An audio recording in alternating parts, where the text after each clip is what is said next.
Good afternoon, guys. Welcome to Audi Central Houston. My name is Tyrone Smith, and I would like to introduce you to the new 2017 second generation Audi Q7. Now, the new Q7 is phenomenal in a lot of different ways, but I'd like to start off by just showing you a little bit about its performance. Now, before we talk about horsepower numbers and how this beast can outsprint a Lamborghini Countach to 60 miles an hour, I think it's important that we talk about the most critical performance component, and that would be the Quattro system. Now, I know you've probably heard about Quattro on commercials and thought, what the heck is this Quattro system? Well, it's basically an all-wheel drive system.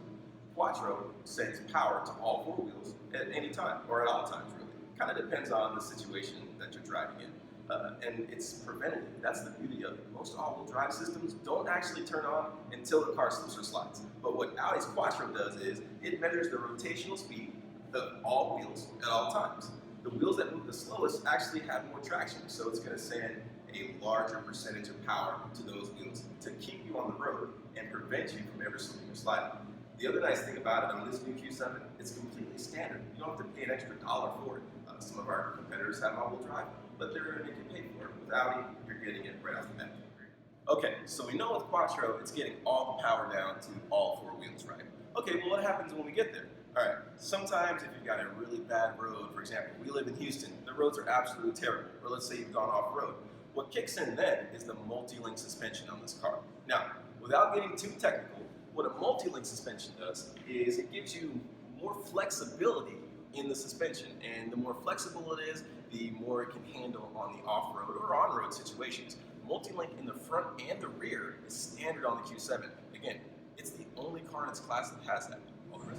Now, we can't talk about performance without talking about the engine, right? I mean, that's the heart and soul of this car. Now, earlier I talked about how this could outsprint a Lamborghini Countach at 60 miles an hour. And I wasn't lying. It can also outsprint the Aston Martin DB5, which is the most famous James Bond car with the guns in the front. Well, how does it do it? Okay, well, basically, we have a 333 horsepower supercharged V6 with 325 pounds-foot of torque. It's a lot of big numbers, I know, but that supercharger really helps to increase both the performance and the fuel efficiency of this car when you're not really gassing it hard.